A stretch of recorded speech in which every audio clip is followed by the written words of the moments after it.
As you may or may not know, Final Fantasy games are ones that, while being completely different universes, will share a lot of elements that build the basis of the mechanics used in them. Of course, done in a different way. By that, I mean that the enemies and creatures in the world are going to be recognizable in every game, like behemoths and chocobos, or magic spells and abilities, sometimes even using the job systems for that. But these games tend to go even further with that, and have a lot of very specific references and Easter eggs to previous games in the franchise. And Final Fantasy XV is not an exception to that. As while arguably it's quite different to the Final Fantasy formula we were used to, it doesn't mean that it ignores all the previous ones and adds them in many ways. Might as well address first that one of its biggest things is the whole radio station and CDs you can collect with the soundtrack of previous games to listen in the car. But while I love that, we're going to focus on more sneaky ones. Make sure to like and subscribe, and maybe check the similar type of video about FF9, 12, 13 and 16. And let's start in order for each game in the series.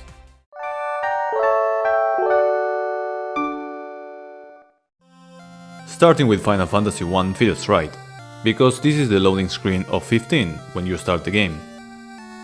In a time unknown, only a prophecy keeps hope alive in people's hearts. When darkness veils the world, the King of Light shall come. This opening line is an allusion to one of the most iconic elements in the original Final Fantasy, the intro cutscene that reads: "The people believe in a prophecy, patiently waiting for its fulfillment. When darkness veils the world, 4 warriors of light shall come." Not to mention, the 4 brave warriors that are the main party in 15 also fits with the original Warriors of Light myth, as they were also 4. Right from the get-go, hitting you with the very first thing you see in the franchise technically. Speaking of opening cutscenes, the first moment you are thrown into when you start the game is an encounter against Ifrit himself. If we pay attention to the throne he's sitting in a cool way, it is a very creepy one with skeletons and such, one that you'd find more in an undead themed dungeon. This specific throne might be because of one of the concept art for the man and the legend Chaos himself, from Yoshitaka Amano, shown here. As it shows, they certainly share the creepy aesthetic, especially that head at the front. Now, the other one from the original Final Fantasy I'd like to mention is one that may or may not be intentional, but I want to keep it because if I think about that game, I think about the Warriors of Light, of course, the crystals, maybe Chaos, and the Prologue, which is not only an iconic scenario replicated in other games like Stranger of Paradise or Theater of Rhythm, but also is when my anthem, the main theme of Final Fantasy, plays for the first time. This idea of the 4 Warriors of Light looking over Cornelia, as they depart on their journey across the bridge, might be the inspiration for Noctis and his friends to look at Insomnia in the distance after the invasion, and across the bridge that leads to it. And in a way, it also signifies the start of their own journey. Moving to Final Fantasy II, this one for sure is not my own impression and kind of a guess, but it's actually confirmed and told by the director himself. The introduction scene mentioned with Ifrit, as you fight him for a brief moment as the characters are introduced, is an homage to the very start of FF2, where the game starts with a type of boss fight, and on it, you get basically decimated. While FF15 is not an actual boss fight that defeats you, you get thrown into it immediately and things get quite chaotic before you go to the more normal start of the game. We jump ahead to Final Fantasy IV and mention one very special enemy that appears in the dungeon Stayleaf Grove. It's the DeamonWall, which is somehow iconic to the point that appeared in many other Final Fantasy games, making it more of a staple enemy rather than a specific callback, but I think it's worth to mention, because finding it and having that first reaction to its appearance at the dungeon was very cute. It was that feeling of satisfaction and excitement to meet something out of the blue instead of just normal enemies and loot, and I have always a soft spot for those things. Also, a little shout out to Cecil and Rosa for being the Final Fantasy couple with the wedding at the end of the game. I'd like to live a lie and pretend that Noctis and Lunafreya wedding at the end of this game is as wholesome and not bittersweet at all. From Final Fantasy V, for me the most representative one is the super boss of the game added in the Royal version, the ancient war machine Omega. This war mech is kinda common in the series for a super boss, appearing in 12 and 13 too, but I think this is especially about 5, the game where it first appeared also as a super boss, because it shares a couple of specific qualities. They both are labeled as level 119, and a more clear sign is that the music that plays during the 15th fight is an arrangement of the original battle music and main theme of FF5, so there's no doubts about which callback are making here.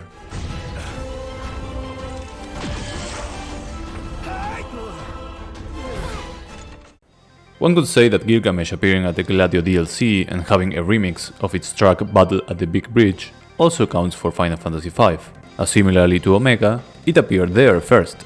But I think he has transcended a simple callback to a borderline mascot of the series. And this particular reincarnation of him might be one of the most different ones to his original self presented in 5, so I leave it as a special mention. The other reference to Final Fantasy V I do want to mention is a simple one, as it's more about a normal enemy that shares the same name. It's the Garulas, a cute mammoth-like type of beast that are found and fought in the plains of Duske as regular enemies. The reason I mention them is because I do have a strong memory of the Garula in 5, as they are nice animals around, but one of them took part in the actual main story, when it went berserk and proceeded to attack the water crystal that eventually shattered, and acted as the boss of that dungeon, giving a stronger impression on me than a normal random encounter would do.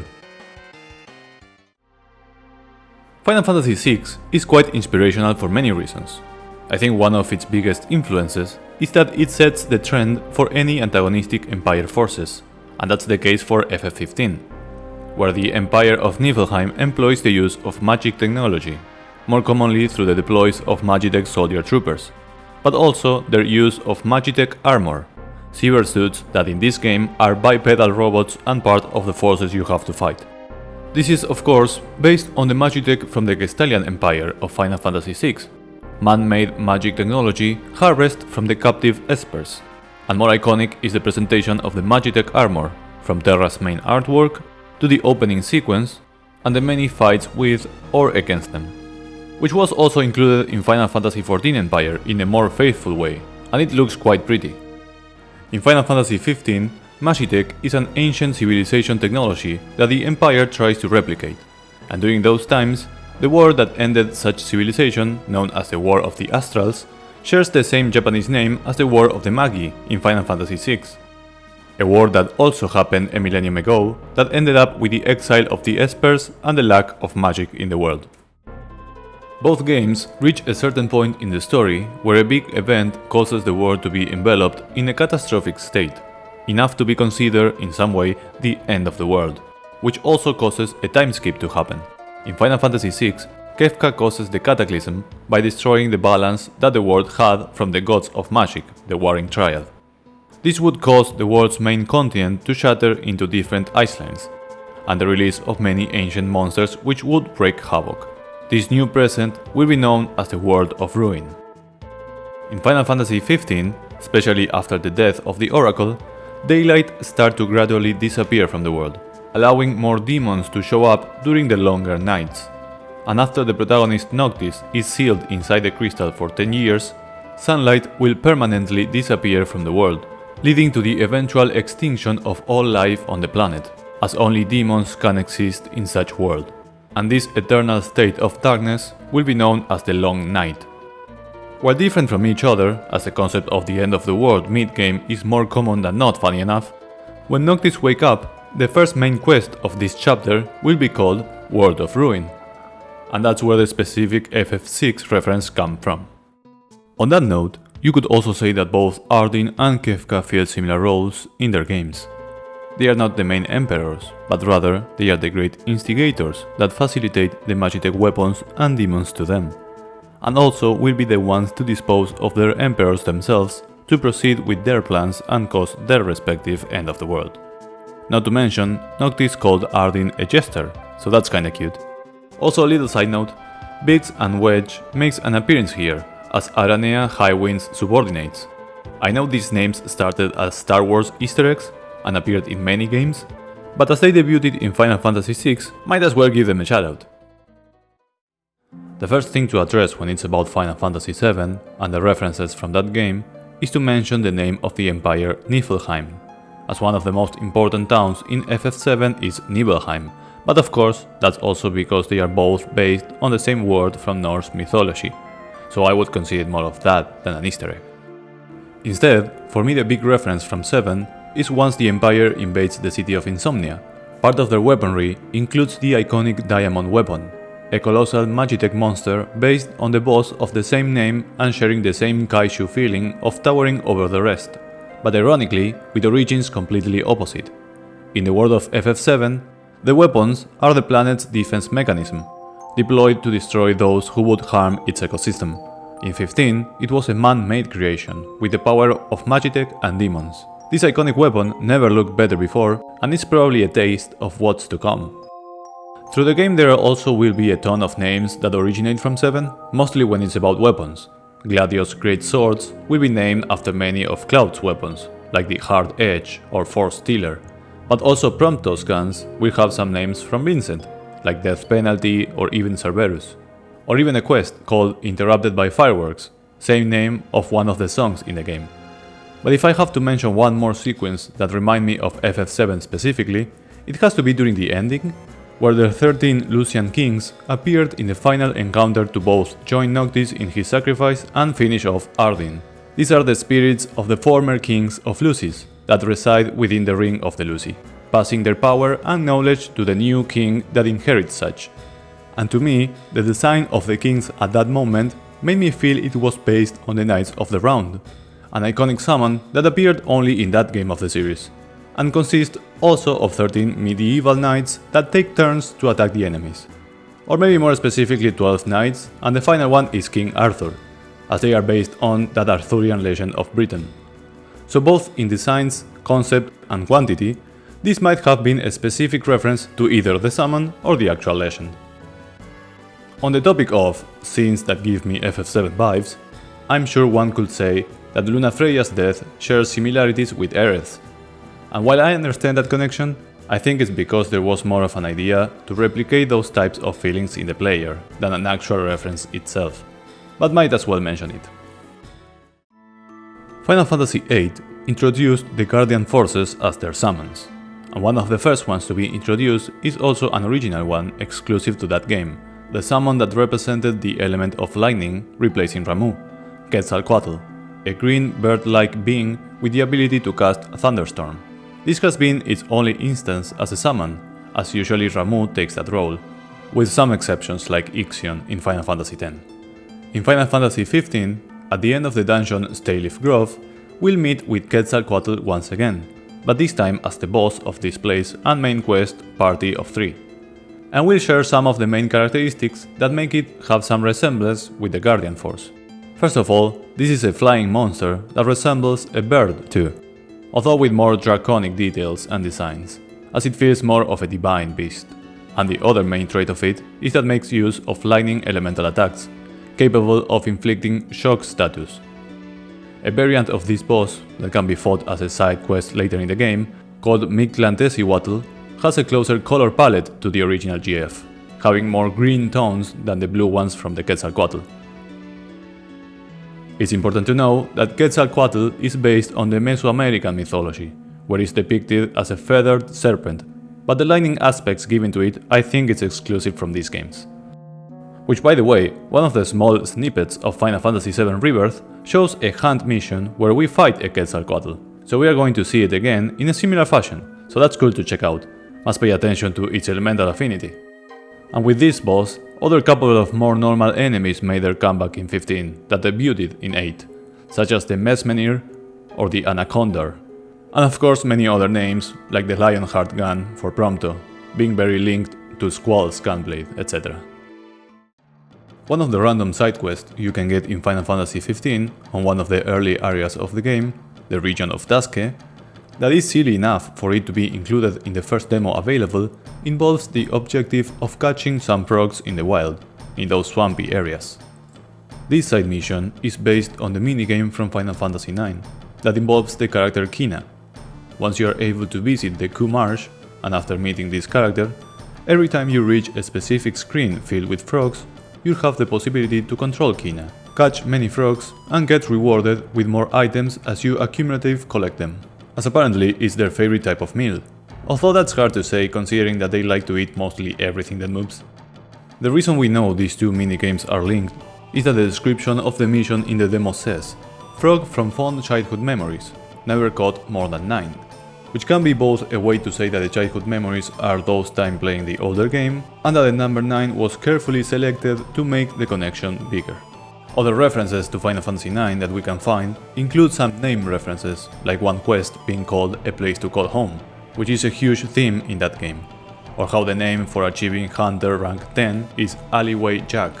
That is not only the name that Gilgamesh from 9 calls himself, but also his very link to the Hunt rank of that game. We talked before about how the lightning elemental summon is usually Ramuh, with the exception of Quetzalcoatl, but also from Ixion in Final Fantasy X, which resembles a unicorn with a long fancy golden horn. Well, funny enough, in 15, while Ramuh is present in the game indeed, his staff will pay an homage to Ixion, as its design represents that head and horn from the Aeon. Those small details that makes me happy. But more importantly, I need your help to make sure I'm not losing my mind. But when I first played Final Fantasy XV and I woke up at the World of Ruin, you meet on the road with our now grown-up friend Talcott and take us to Hammerhead, where everyone will be waiting for us. During the trip, you are able to watch the cute interior of the truck, but also how the roads, surrounded by darkness, are also surrounded by many types of demons, showing how dangerous the world has turned into. But before reaching that fortress, I noticed something that caught my attention and got me distracted, as no one seemed to acknowledge what I watched. As we take a turn on the road, I see this silhouette. And in my opinion, or at least my first impression that I refuse to change, is that it was the image of Auron himself, walking around in the middle of the demons as if he was part of them.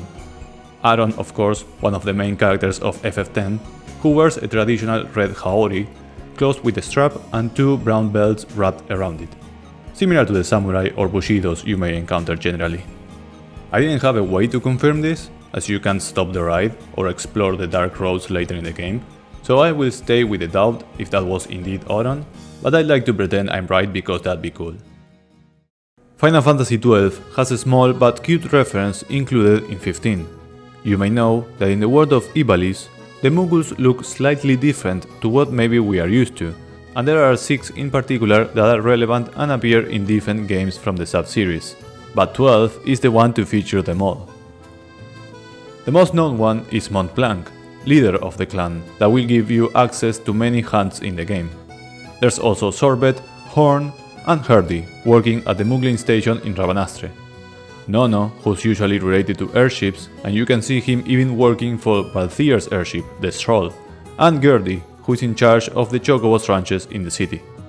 The reason to mention them is because of a quest at the Moogle Chocobo Carnival of FF15, a special event that was limited time in Alticia. There, you have the mission to locate 6 Moogle dolls and take photos of them. Can you guess the name of all of them?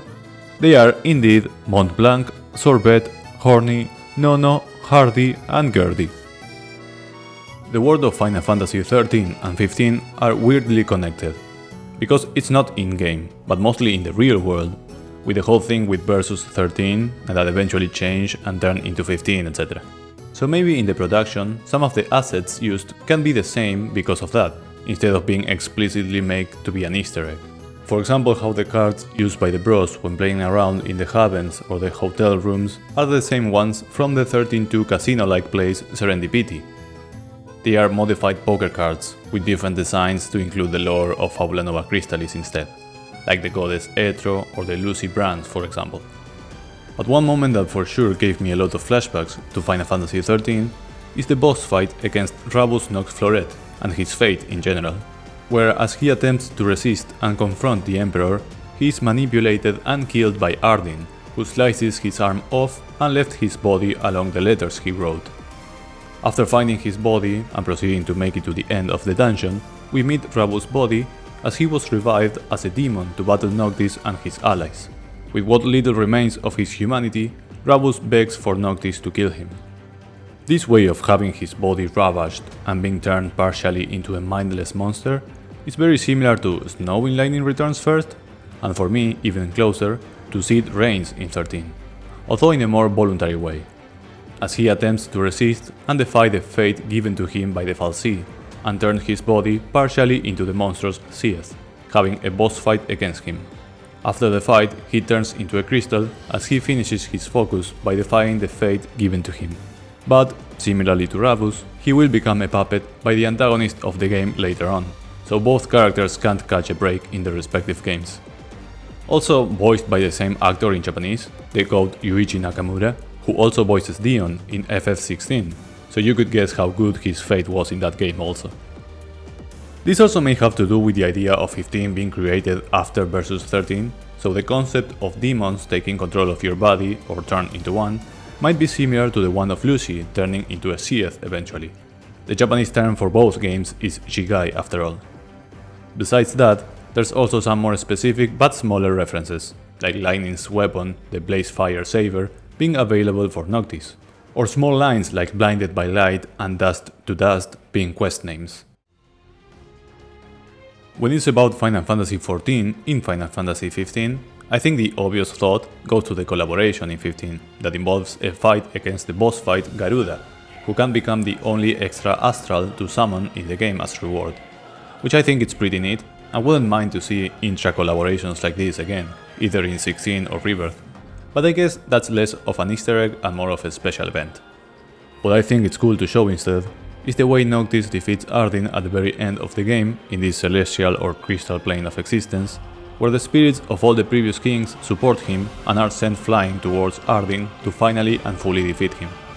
While I don't think it's an easter egg, it certainly is very reminiscent of the way you defeat Lahabrea at the end of the A Realm Reborn expansion, as in that case you are also sent into this realm where the crystal resides, and the spirit of your comrades through the journey support you and everyone throw their entire body in beam form to finally defeat him too, which I gotta say is a very specific way to do so.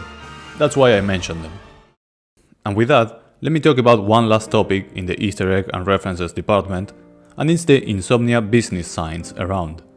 When you get to visit the crown city of Insomnia, you'll find tons of business and any type of signs in general on the streets, and I gotta say, not only there are quite a handful of them, but also so many of them are little references, as there's almost a callback to every game ever, and I think they deserve their own spot apart. Some examples here.